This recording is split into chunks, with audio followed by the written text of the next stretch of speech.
Hey all, நீங்கள் கேட்ட மாதிரி இன்றைக்கி என்னோடய vlog போட்டிருக்கேன். இதுக்கு முன்னாடி நான் இந்த vlogல எதுவுமே போட்டதே கிடையாது. ஃபஸ்ட் டைம் போட்டிருக்கேன். எப்படின்னு தெரியல, ஏதோ போட்டிருக்கேன். பார்த்துட்டு எப்படி இருக்குன்னு கமெண்ட் பண்ணுங்கள்.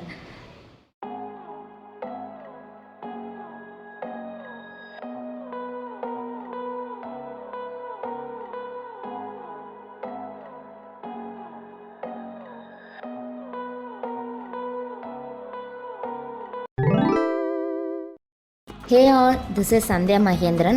I hope you are all good. Okay, இதுதான் என்னோடய ஃபஸ்ட்டு vlog வீடியோ. எனக்கு வந்து இன்னொரு சேனல் இருக்குது. இது வந்து என்னோடய ரெண்டாவது சேனல். என்னோடய ஃபஸ்ட்டு சேனல் வந்துட்டு ஆர்டிஸ்டிக் சந்தியா.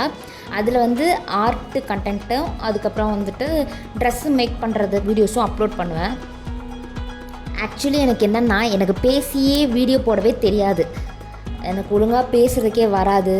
ஸோ இந்த வீடியோக்குமே நான் 2 or 3 டைம்ஸ் ஆடியோ ரெக்கார்ட் பண்ணேன். எதுவுமே சரியா இல்லை, எதுவுமே எப்படி இருக்குன்னு எனக்கு தெரியல. ஸோ நான் ஃபஸ்ட் டைம் வந்து பண்ணியிருக்கேன். ஸோ ஏதோ ஓரளவுக்கு கேட்குற மாதிரி இருக்கும்னு நம்புகிறேன். எப்படி இருக்குன்னு சொல்லி கமெண்ட்டில் சொல்லுங்கள். அப்படி மறக்காமல் என்னோடய சேனலை சப்ஸ்கிரைப் பண்ணிக்கோங்க. வாங்க இன்றைக்கி வீடியோக்குள்ளே போகலாம். ஆக்சுவலி இன்றைக்கி என்ன பிளான்னா, எங்கள் அம்மா வந்து கோயிலுக்கு போயிட்டு வாங்க 2 பேரும் அப்படின்னு சொல்லி சொன்னாங்க. ஸோ அதனால் இன்றைக்கி கோயிலுக்கு போகலாம் அப்படின்னு சொல்லிவிட்டு நான் மார்னிங் சீக்கிரமாகவே எந்திரிச்சிட்டேன். அப்புறம் எங்கள் மாமா வந்துட்டு எனக்கு ரொம்ப டயர்டாக இருக்குது, நான் தூங்கணும் அப்படின்னாரு. சரி ஓகே, அவர் தூங்கட்டும், பாவம் ஒர்க் போயிட்டு வராரு, ரொம்ப டென்ஷன் ப்ரெஷராக இருப்பார் அப்படின்னு சொல்லிவிட்டு சரி ரெஸ்ட் எடுக்கட்டும் அப்படின்ட்டு அவரை எழுப்பலை. நான் மட்டும் ஃபஸ்ட்டு சீக்கிரமாகவே எந்திரிச்சிட்டு ஃபஸ்ட்டு வீடெல்லாம் வந்து கூட்டிட்டு அதுக்கப்புறம் போட்டு க்ளீன் பண்ணிவிட்டு ஃபஸ்ட்டு நாம் ரெடி ஆயிடுவோம். ரெடி ஆகிட்டு அதுக்கப்புறம் அவரை எழுப்பலாம். ஏன்னா அவர் 10 மினிட்ஸில் ரெடி ஆயிடுவார். நான் ரெடி ஆகிறதுக்கு தான் டைம் ஆகும். ஸோ அதனால் நான் பேசிக்கிற டக்குன்னு ஒரு குளியெல்லாம் போட்டுட்டு குளிச்சுட்டு வந்துட்டு எழுப்புனேன். சார் எந்திரிக்கவே இல்லை. சரி ஓகே, நம்ம கொஞ்சம் மேக்கப் போட்டு அதுக்கப்புறம் எழுப்பி விட்டுக்கலாம் அப்படின்னு சொல்லிட்டு போய் லைட்டாக வந்துட்டு ஒரு மாய்ஸ்சரைசர் கொஞ்சம் போட்டுட்டு அதுக்கப்புறம் என்னோடய மேக்கப் வந்து சிம்பிளாக தான் இருக்கும். மாய்ஸ்சரைசர் அப்ளை பண்ணுவேன். அதுக்கப்புறம் லைட்டாக ஒரு ஃபேர் அண்ட் லவ்லி கொஞ்சம் அப்ளை பண்ணிவிட்டு கொஞ்சம் ஐஷேடோ போட்டு ஐலைனர் காஜல் போட்டுட்டு ஐப்ரோ கொஞ்சம் ஃபில் பண்ணிப்பேன். அவ்வளோதான் என்னோடய மேக்கப், வேறு எதுவும் பண்ண மாட்டேன். ஸோ என்னோடய மேக்கப்பை கொஞ்சம் கம்ப்ளீட் பண்ணிட்டேன். நான் வந்து ஹேர் வந்து எதுவுமே பண்ணலை, அப்படியே லூஸாக தான் விட்டேன். ஹேர் வந்து ரொம்ப ஈரமாக இருந்துச்சு. சரி ட்ரை ஆகட்டும் அப்படின்னு சொல்லிவிட்டு ஹேரை வந்து கோம் பண்ணல, அப்படியே விட்டுட்டேன் ட்ரை ஆகட்டும்ன்ட்டு. சரி போய் அவரை எழுப்பி விடலான்ட்டு எழுப்பி விட்டேன். எழுந்திரிச்சு சரின்னு குளிக்க போகிறோன்னு போயிட்டார்.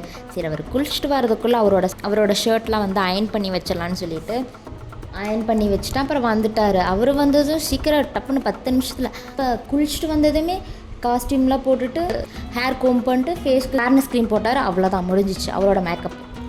அவ்வளோதான், சீக்கிரம் 10 நிமிஷத்தில் ரெடி ஆகிட்டார். அவர் வந்ததுக்கப்புறமும் நான் வந்து ஹேர் கோம் பண்ணி ரெடியாகி அதுக்கப்புறம் 2 பேரும் வீட்லேயே சாமி கும்பிட்டுட்டு அப்புறம் அதுக்கப்புறம் மறுபடியும் சரி ஓகே கோயிலுக்கு போகலாம் அப்படின்னு சொல்லிவிட்டு நாங்கள் பைக் எடுத்துகிட்டு கிளம்பிட்டோம். அப்புறம் போகையிலே வந்துட்டு ரொம்ப டயர்டாக இருக்க மாதிரி இருக்குது. ஆக்சுவலி நானும் சீக்கிரம் இருந்துச்சுன்னா எனக்கும் கொஞ்சம் டயர்டாக இருந்துச்சு. சரி அதனால் வந்து காஃபி குடிச்சிட்டு போகலாமா அப்படின்னு சொல்லி கேட்டார். சரி ஓகே காஃபி குடிச்சிட்டு போகலாம் அப்படின்னு சொல்லிட்டு கருப்பட்டி காஃபி தான் போனோம். போயிட்டு அவளுக்கு ஒரு காஃபி குடிச்சிட்டு அப்புறம் திரும்பி சரி ஓகே கோயிலுக்கு கிளம்பலாம் அப்படின்னு கிளம்பிட்டோம். ஃபஸ்ட்டு வந்து நாங்கள் வந்து அம்மன் கோயிலுக்கு தான் போனோம். ஸோ அங்கே வந்து நிறையா சாமி இருந்துச்சு. எல்லா சாமியும் கும்பிட்டு பிள்ளையாருக்கு ஒரு வணக்கத்தை போட்டுட்டு எல்லாமே கும்பிட்டுட்டு கொஞ்ச நேரம் கோயிலில் உட்காந்து இருந்துட்டு அதுக்கப்புறம் கிளம்பிட்டோம். நெக்ஸ்ட் எங்கன்னா நரசிம்மர் கோயிலுக்கு போனோம். அது அங்கேருந்து கொஞ்சம் ஒரு 1 கிலோமீட்டர் இருந்துச்சு. அந்த அம்மன் கோயிலேருந்து ஒரு 1 கிலோமீட்டர் தூரத்தில் வந்து நரசிம்மர் கோயில் இருந்துச்சு. சரி நான் அங்கே போயிட்டு அங்கே போனால் அந்த கோயில் பயங்கர கூட்டம். புரட்டாசினால் கூட்டமாக இருந்துச்சு. ஆக்சுவலி அங்கே வந்து பெருமாள் சாமியும் இருக்காங்க. அதனால் வந்து அங்கே ரொம்ப கூட்டமாக இருந்துச்சு. நீ போச்சு கூட்டத்தில் மாற்றி தான் நினச்சேன். ஓரளவுக்கு கூட்டம் கம்மியாக இருந்துச்சு. போயிட்டு உள்ள வீடியோலாம் எதுவுமே எடுக்க முடியல உள்ள. ஸோ கொஞ்சம் கூட்டமாக இருந்தனால ஃபஸ்ட்டு போயிட்டு உள்ளே போனேன். க்யூவில் இருந்தது. சரி ஓகேன்னு க்யூவில் நின்று உள்ளே போய் பெருமாளை ஒரு தரிசனம் பண்ணிவிட்டு நரசிம்மரை கும்பிட்டு அதுக்கப்புறம் வெளியே வந்து எல்லா சாமியும் கும்பிட்டு அதுக்கப்புறம் உட்காந்து இருந்துட்டு அதுக்கப்புறம் நாங்கள் கிளம்புனோம். கோவிலேருந்து வீட்டுக்கு வந்துட்டோம். கோயிலேருந்து வீட்டுக்கு வந்ததுக்கப்புறம் மார்னிங் வந்து கொஞ்சம் சீக்கிரம் எந்திரிச்சதுனால ஓகே கோயிலுக்கு போகணும் அப்படின்னு சொல்லிட்டு வீடெல்லாம் க்ளீன் பண்ணிவிட்டு அதில் எனக்கு டைம் போயிடுச்சு. சரி சீக்கிரம் கோயிலுக்கு போயிட்டு வரலான்னு போனால் அங்கே கொஞ்சம் கூட்டமாக இருந்தனால கொஞ்சம் டிலே ஆயிடுச்சு. அப்புறம் இங்கே வீட்டுக்கு வந்ததும் நான் எதுவுமே குக் பண்ணலையா, தோசை மாவு இருக்குதுன்னு சொல்லிவிட்டு நாங்கள் அப்படியே போயிட்டோம். வந்து தோசை சுட்டுக்கலான்ட்டு. அவருக்கு வந்துட்டு ஒர்க் இருக்குது, டைம் ஆயிடுச்சுன்னு சொல்லிவிட்டு, சரி நான் கிளம்புறேன், எனக்கு சாப்பாடு வேணாம் அப்படின்னு சொல்லிட்டு சாப்பிடாமலே போயிட்டார். எனக்கும் கொஞ்சம் கஷ்டமாக இருந்துச்சுன்னா நானும் சாப்பிடவே இல்லை. அதுக்கப்புறம் சரி ஓகே லன்ச் ரெடி பண்ணி வச்சிடலாம், வந்தால் மத்தியானமாவது கொஞ்சம் நல்லா சாப்பிடட்டும் அப்படின்னு சொல்லிட்டு லன்ச்சுக்கு வந்துட்டு தக்காளி சாப்பாடு செஞ்சுட்டு சைடிஷ்ஷாக வந்து அப்பளம் பொரித்து வச்சேன். கேர்டு வந்து மாமா வாங்கிட்டு வர சொல்லிட்டேன். ஸோ அதுக்கு அந்த தயிர் பச்சடி போடுறதுக்கு ஆனியன்லாம் கட் பண்ணி எல்லாமே ரெடியாக கொண்டு வந்து வச்சுட்டேன். அவர் வந்ததும் ரெஃப்ரெஷ் ஆகிட்டு சாப்பிட்றதான் வேலை.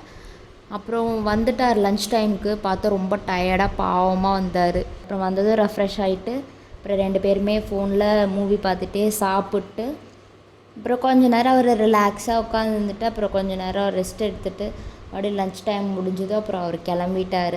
அதுக்கப்புறம் ஆஸ் யூஷுவல் எனக்கு எப்பவுமே இருக்க மாதிரி கிளாஸு ஸ்டார்ட் பண்ணணும். ஸோ இன்றைக்கி ட்ராயிங் கிளாஸ் இருந்துச்சு. ஸோ என்னோடய கிளாஸ் கண்டக்ட் பண்ணேன். அதே எனக்கு 3 ஹார்ஸ் அப்படியே போயிடுச்சு. அதுக்கப்புறம் வந்து 3 ஹார்ஸ் போயிடுச்சா, ஒரு 15 மினிட்ஸ் ஏதோ நான் கொஞ்சம் ரெஃப்ரெஷ் ஆகிட்டு கொஞ்சம் ஃப்ரீயாக இருந்தேன். அதுக்கப்புறம் வந்துட்டு என்னோடய ட்ராயிங் கிளாஸ்க்கு வந்து ஒரு போஸ்டர் டிசைன் பண்ணணும். என்னென்னா என்னோடய கிளாஸ் இங்கே இருக்குது, இது கண்டக்ட் பண்ணுறேன் அப்படின்னு சொல்லிட்டு ஒரு டிசைன் க்ரியேட் பண்ணலான்னு சொல்லி அது கொஞ்சம் நேரம் ஒர்க் பண்ணிகிட்டு இருந்தேன். ஒர்க் பண்ணிவிட்டு முடிச்சுட்டு அப்படியேவும் நைட்டு டின்னர் பண்ணணும்னு சொல்லிவிட்டு அந்த ஒர்க் அப்படியே ஸ்டாப் பண்ணிட்டு மறுபடியும் திருப்பி டின்னர் பண்ண வந்துட்டேன். ஸோ இன்றைக்கி டே ஃபுல்லாக இப்படி தான் நடந்துச்சு.